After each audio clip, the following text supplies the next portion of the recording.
show, whether it wishes us well or ill, that we shall pay any price, bear any burden, meet any hardship, support any friend, oppose any foe, to assure the survival and the success of liberty.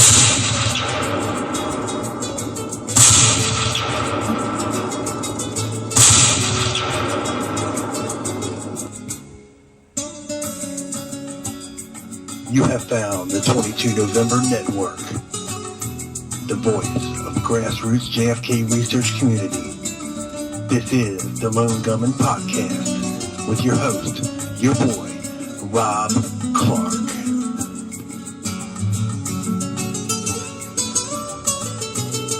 The Lone Gunman Podcast.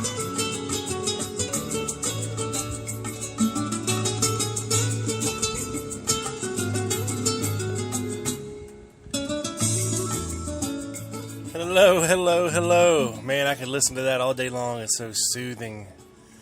Oh, I love me some Spanish guitar. Welcome to episode number 28, I believe, of the Lone Gunman Podcast. This is your boy, Rob Clark, coming at you. And today we're going to talk a little bit about Lee Oswald and his Mexican trip. Let me turn this off real quick. Okay. Many researchers are split. Some believe Lee Oswald did go to Mexico City, and some believe that he did not go to Mexico City, and that he was impersonated there. We're going to get into all aspects of it. But first, let me remind everyone to, if you haven't yet,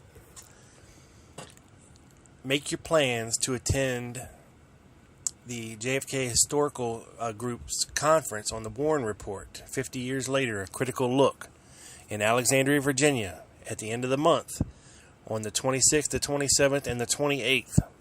At the Crown Plaza Old Town Hotel in Alexandria, Virginia.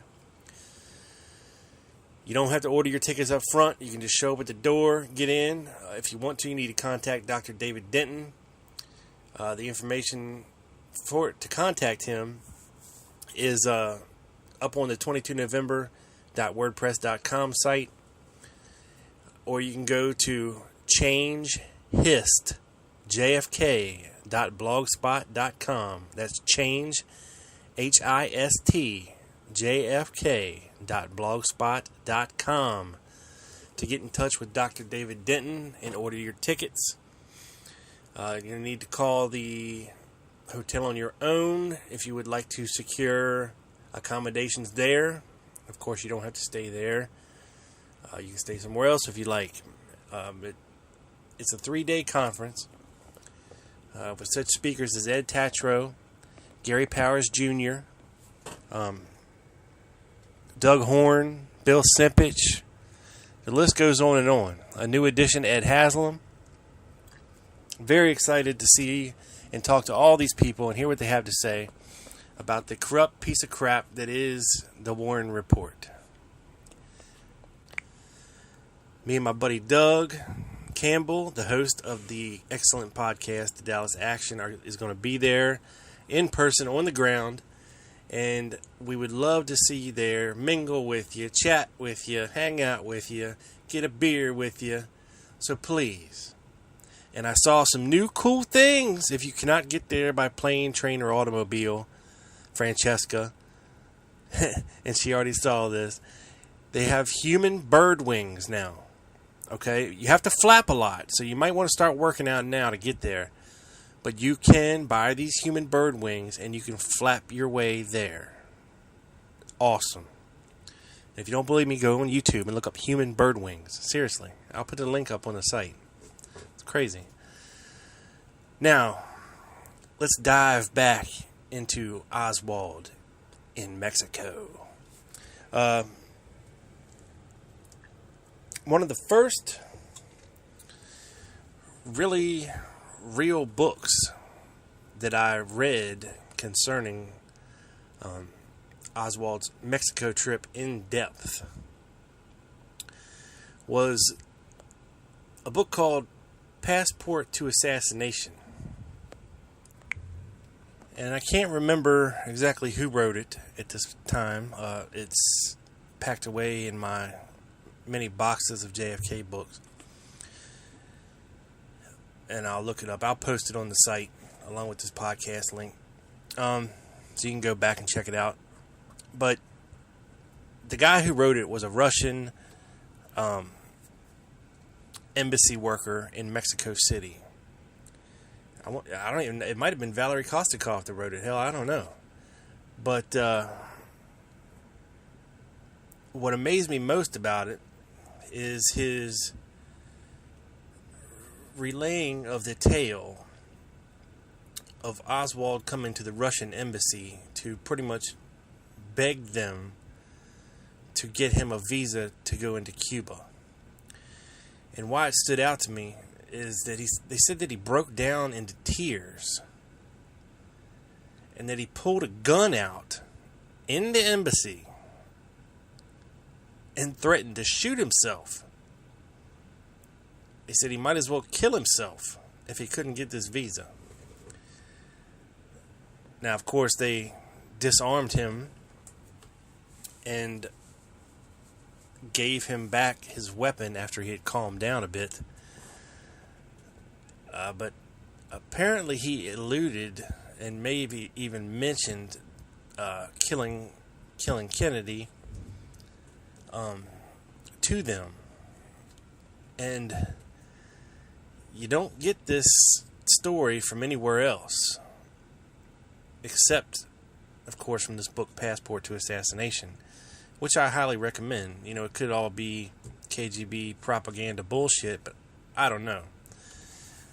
You know, it goes into a lot of the depth of the relationship between the Cuban consulate and the Russian consulate there in Mexico City, and you know, the Russians and their KGB files on Oswald, and a lot of cool stuff. There was a Russian that defected in the 60s. I can't remember his name, but some of what he says is in the book about Oswald.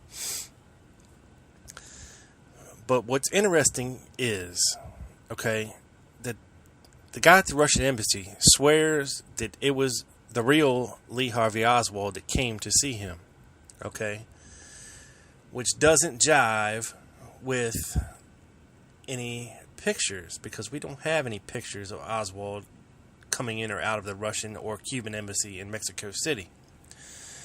But the Russians swear that it was the real Lee Harvey Oswald. It wasn't, you know, the guy in the pictures that the CIA has. You know, the older guy, the Saul guy, the stocky guy, which always confounded me, because a lot of researchers out there put a lot of faith in the CIA and the information that they gave to the Warren Commission. You know, they said they didn't have that. These are the pictures of Lee Harvey Oswald that they had going in and out of the embassy. Now, obviously, it's not Lee Harvey Oswald. They said that they had tapes of conversations because they had the phones tapped in the Cuban and Russian consulate, and they said they had a phone conversation of Lee Harvey Oswald, but that it was destroyed. But people claim to have heard it, and that it wasn't Lee Harvey Oswald. Because if you remember, the person that supposedly went to the Cuban consulate spoke very poor Russian. Now, the guys at the Russian embassy said that the Oswald there spoke pretty good Russian, you know, decent Russian.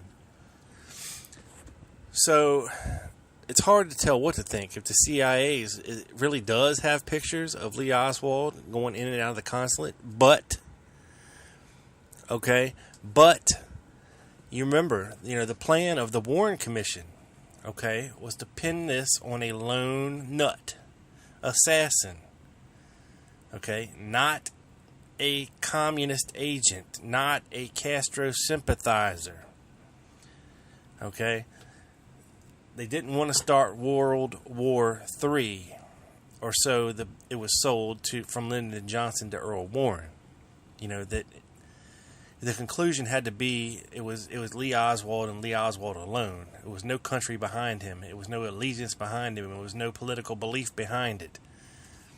He was just a disgruntled loser, who had nothing left to lose. That's the portrait that they wanted painted of Oswald. So, would it make sense that the CIA would send the wrong pictures and say, well, this is all we got, but they really do have pictures of Oswald going into the embassy?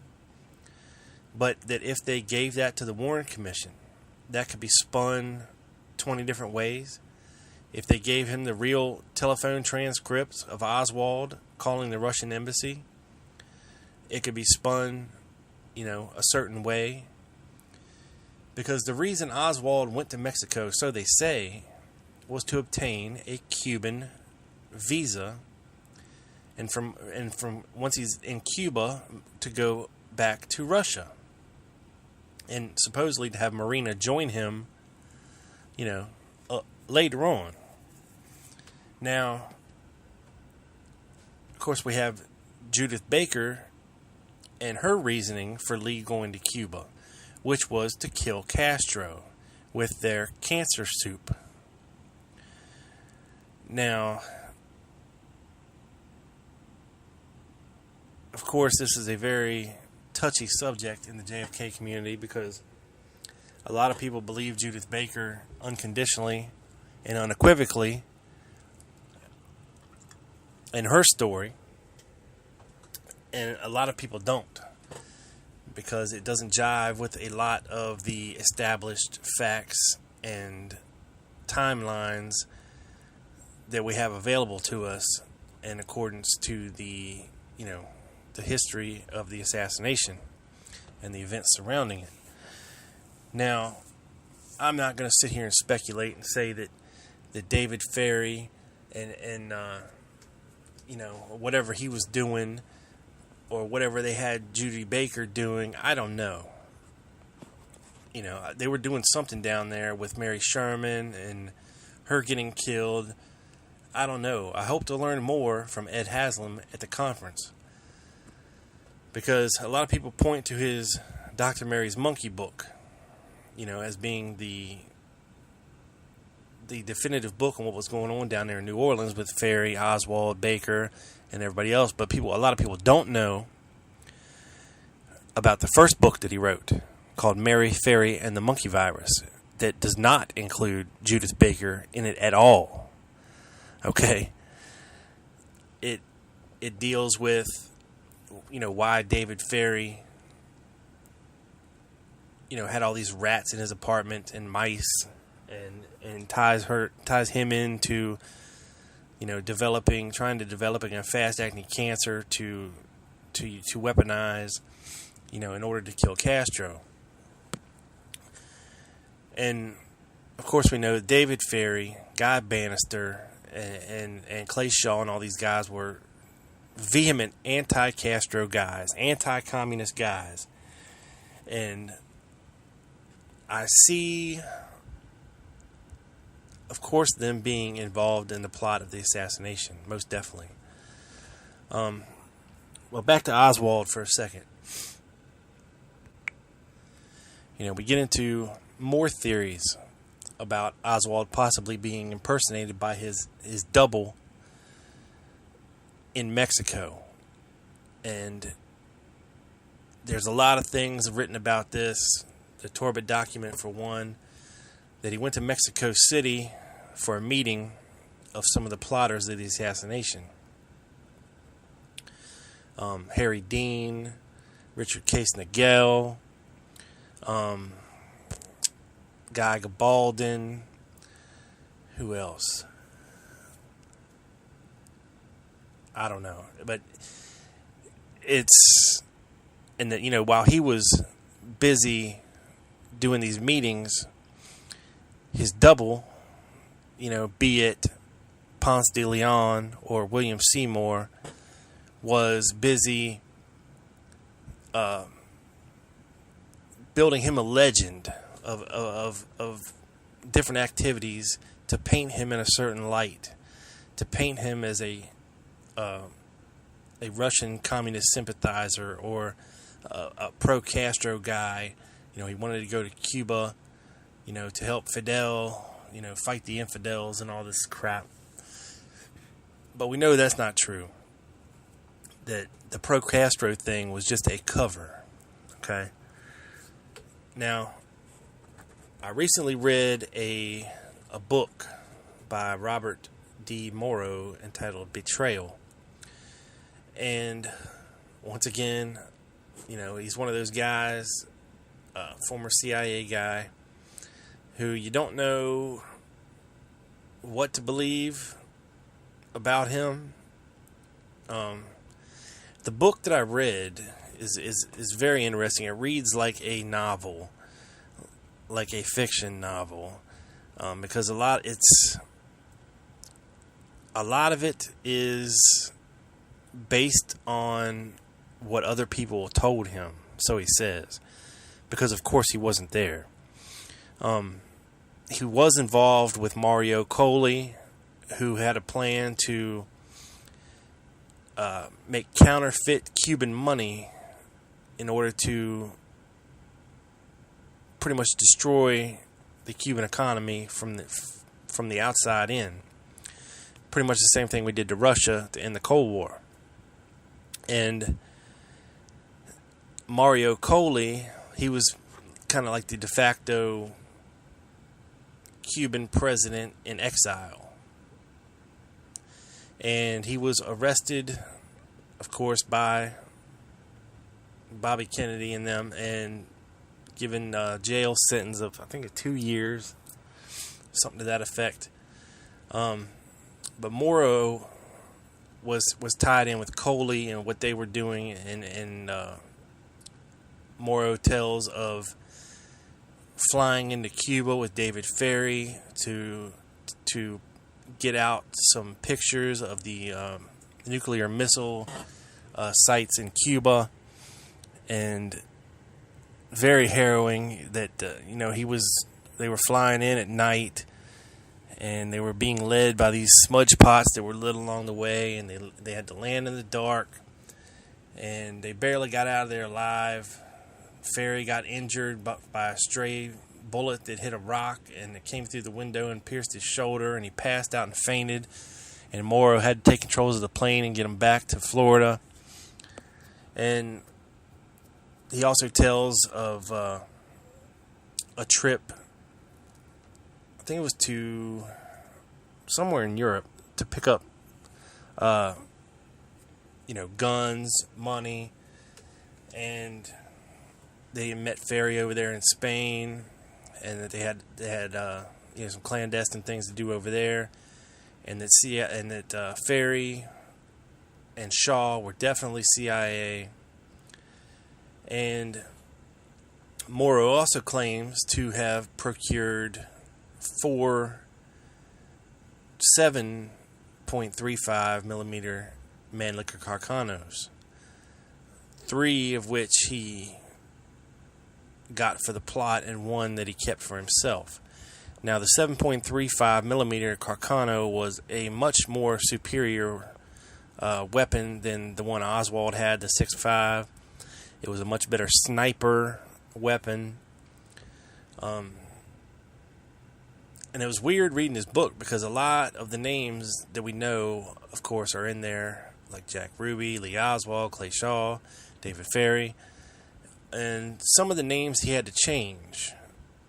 And I don't know exactly why, but names like Lauren Hall, William Seymour, Richard Case Nagel, people like that, he had to change. But you can tell who they are in the narrative. And according to Muro, it was Seymour, who was the Oswald Double. I think he called him Bill Jamello in the book. But he was, and then Lauren Hall was his buddy. They had Lauren Hall and Guy Bannister, I think, behind the picket fence. No. Guy Bannister, they had Guy Bannister in Dallas, back in the parking lot, in another car. They had Lauren Hall and a spotter. I don't know who he was supposed to be, the spotter guy, because they used a fake name. But it was a Cuban. And they had William Seymour on the 6th floor of the depository. They had Oswald making sure the door back by the loading dock was open so Seymour could get in and out. They said Seymour came in like at about 12:15, made his way up to the 6th floor and got himself set up there. And he had Jack Ruby and who else? I'm not sure who this guy was supposed to be either, but it was the guy captured in Mexico City on the surveillance photos. I guess it was supposed to be this Saul guy. His name was Rigel in the novel. I'm not sure exactly who he was supposed to be, but they had 3 teams set up and coordinated by Bannister through these radios, walkie-talkies, and they had Seymour impersonating Oswald. Now, for the Mexico City part of it all, okay, they had Oswald only in Mexico for a very short period of time before him leaving the country and heading to Montreal for something. I'm not sure exactly what it was for. He was supposed to take something up there. And then they had Seymour doing the impersonations of him down there. And then they had Oswald coming back to Mexico in order to leave to come back to the States. Very, very convoluted. You'd have to read it to understand it better than I can explain it here. And in the book, they had William Seymour impersonating Oswald as the Leon Oswald that Perry Russo met at David Ferry's little party where the supposedly the plans for the assassination were formed. They had him impersonating him at the gun range, impersonating him at the Lincoln Mercury dealership. And a lot of researchers are not convinced that Oswald ever went to Mexico at all. That it was someone else. But we have accounts, of course, from the man that supposedly rode beside him, just Albert Osborne, or John Howard Bowen, I think was his name. He had an alias. And supposedly this guy ran an assassination school in Mexico, or for a sniper school or something. He was from Tennessee, which,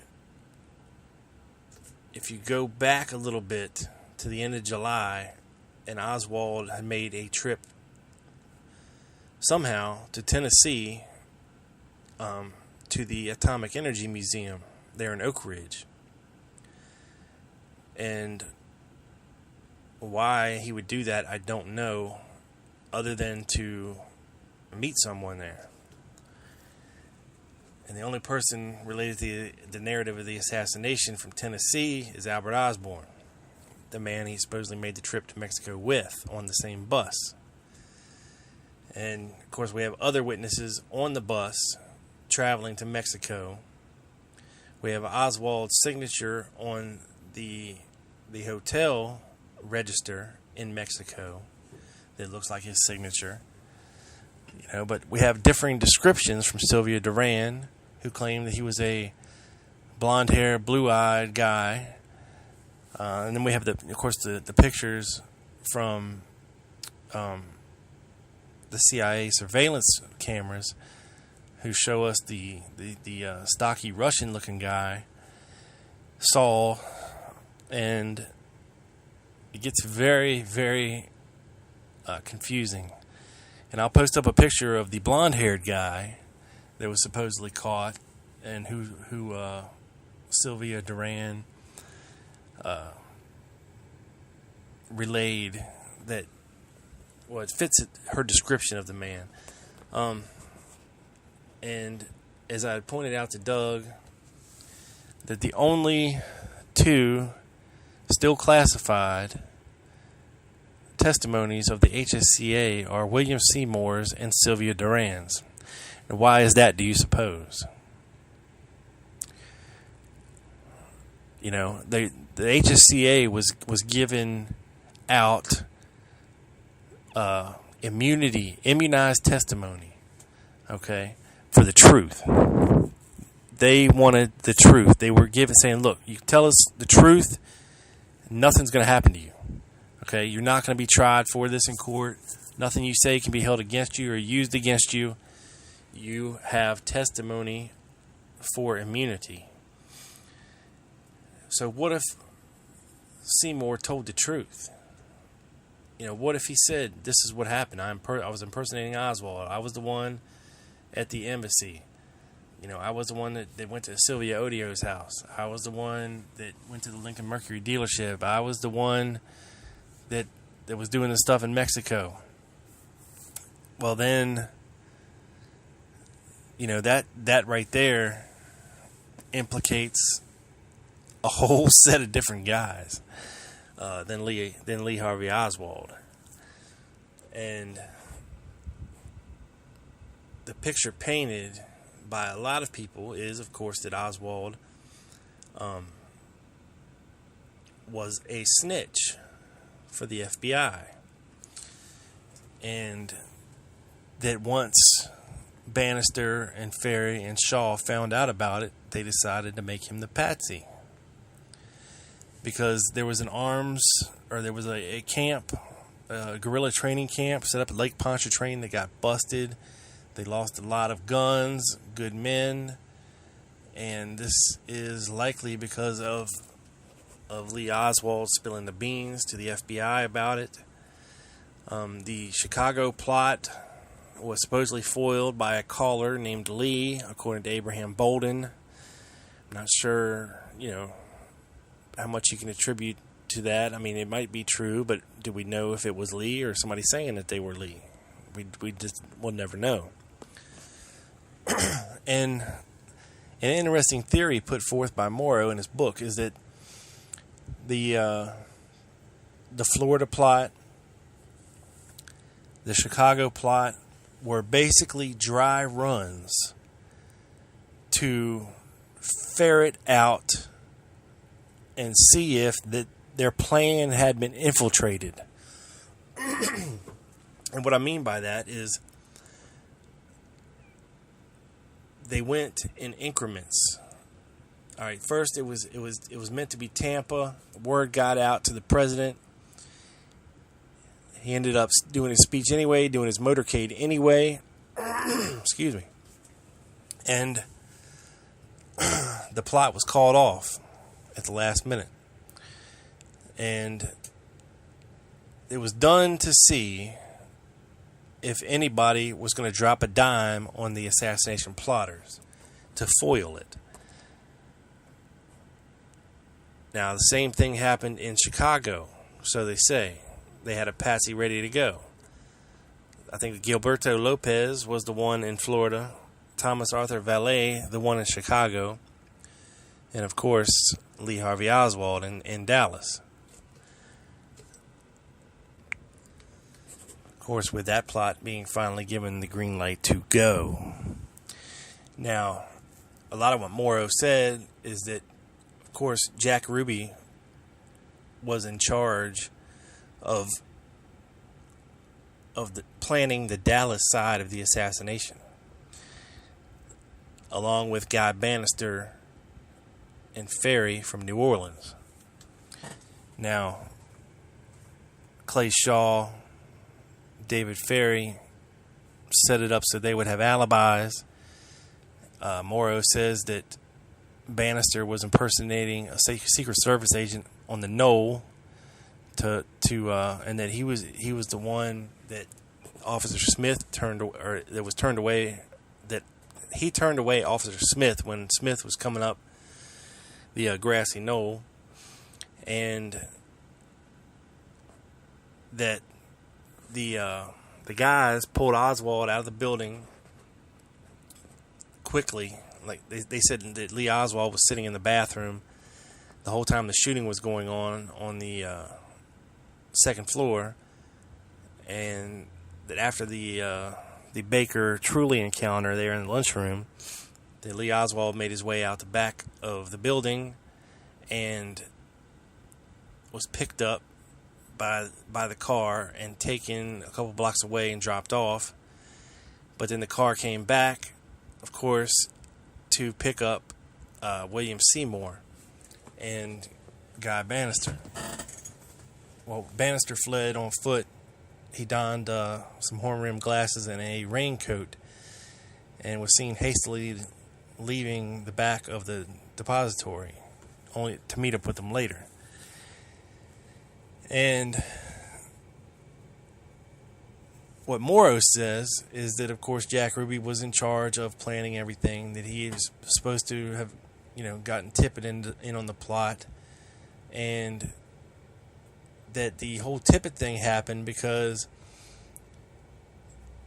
they had William Seymour walking. Tippett was supposed to meet him, and Seymour was supposed to tell him where to go arrest Oswald at the theater.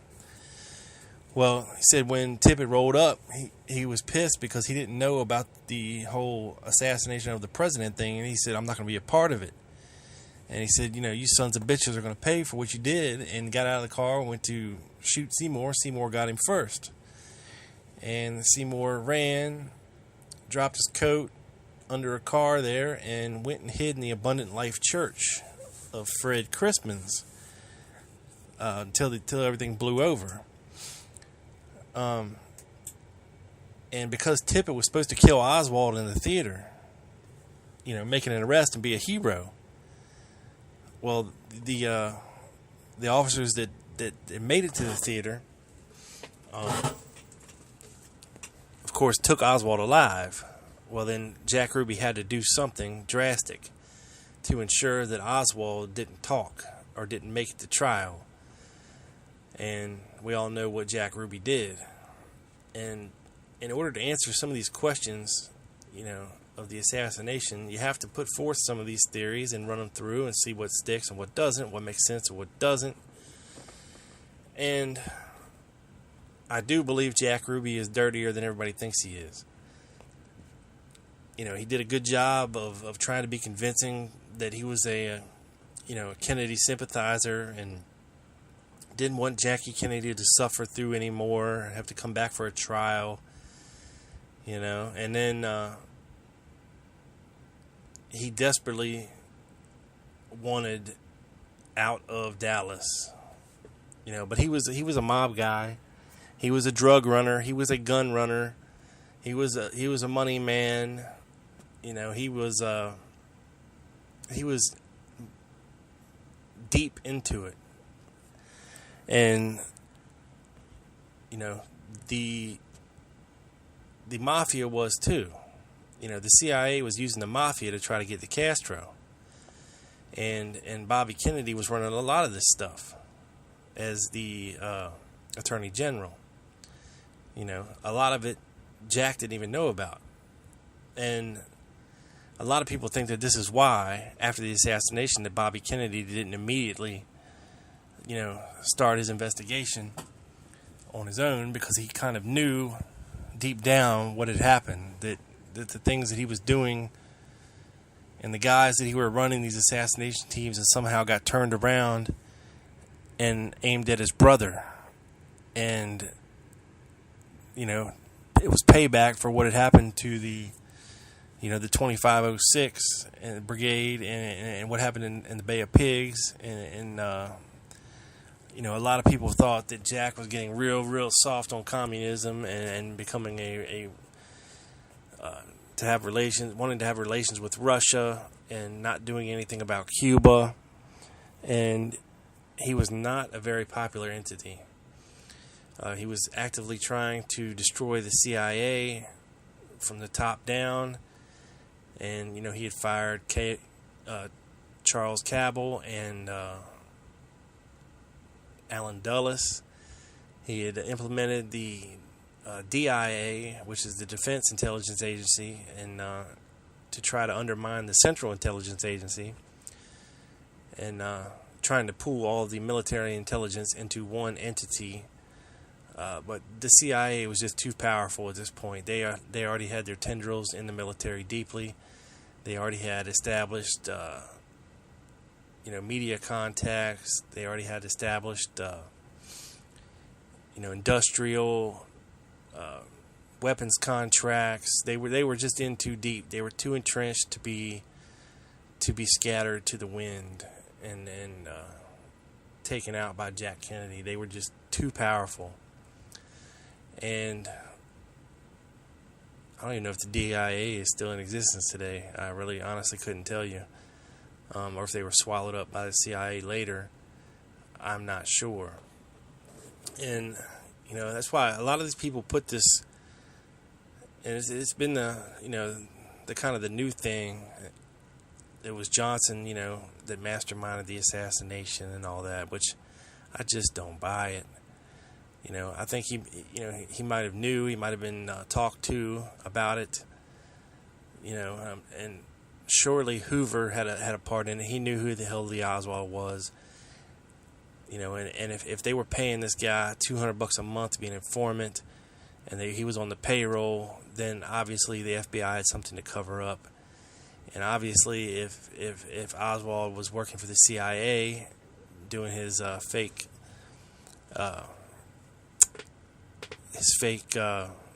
shit, I can't remember the word, defection to the USSR, then he was an asset for the CIA. He was an informant for the FBI. I don't even know if he knew who he was working for, but he was getting money. Ruby was paying him. They said they were doing drops at the library. They had a spot, to exchange information and money. So it's a gigantic mess. It's hard to tell exactly what the truth is once again. But I'm a firm believer that Oswald was being impersonated, and that it was, I would say, William Seymour doing most of the impersonating. And to my belief, I mean, he's an associate of Lauren Hall and Lawrence Howard, and of course the Interpen guys. And if you want to know more about them, go listen to Doug's podcast. He gets into it big time. And I just think those guys were dirty. They were drug addicts. They were the real deal. I mean, they were cold-blooded killers. They used to invade other countries for fun.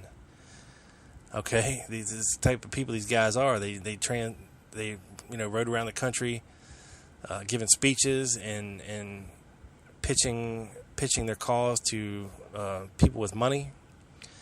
They would put out donation cans all over the place and ride back and forth and collect the money out of those. These guys live by the skin of their teeth, the seat of their pants, and for the glory of just being free and doing what they wanted to do. I mean, these guys were the real deal. But of course, we're just going to have to wait until 2017, hopefully, when all the files are released and we can finally get a hold of Seymour and Duran's testimony and see what they have to say about it. But yeah, it's really intriguing stuff when you really get down to bare bones and try to figure out what Oswald was doing in Mexico. And I highly recommend the book Passport to Assassination. I'll put up a link so you know who wrote it, and possibly to Amazon if they have one. Go check it out. But that is going to do it, I believe, for this week. This is your boy Rob Clark coming at you, beamed up to the satellite, down directly to your ears. This is Rob Clark, and I am out. Just a boy caught up in dreams and fantasies. Please see me, reaching out for someone I can see. Take my hand, let's see where we wake up tomorrow. Best laid plans, sometimes it's just a one-night stand. I'll be damned, Cupid's demanding back his arrow. So let's get drunk on Tuesday. God, tell us the reason get us wasted on the young. It's hunting season and the lambs are on the road, searching for meaning. Are we all lost stars, trying to light up the dark? Are we Raining zombies like a bastard out here. speck of dust within the galaxy?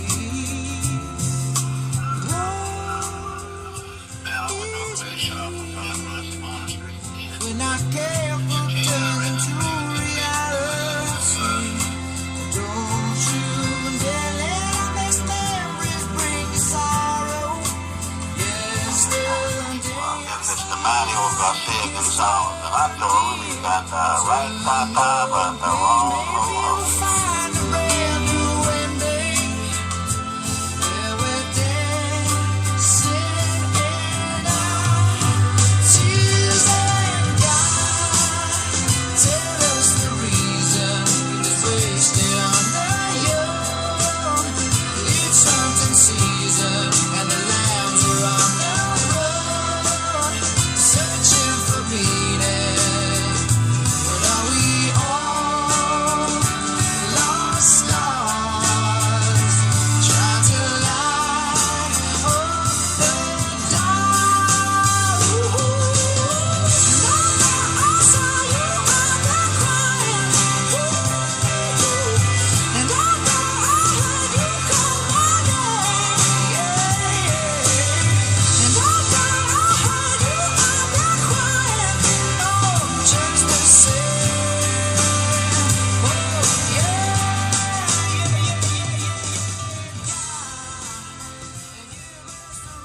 Orville Nix, The Missing JFK Assassination Film by Gail Nix Jackson.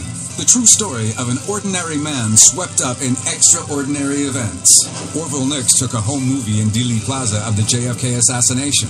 The original film is missing, and only copies exist. The Nix film shows the infamous grassy knoll sequence of the JFK assassination in Dealey Plaza. Why was it missing? What did Orville Nix see? Could the U.S. government and mass media be part of a conspiracy to hide the truth from the world?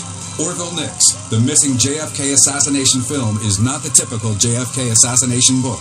This book does not attempt to answer who killed JFK, but why we should question actions of the time and why the truth was withheld from the public.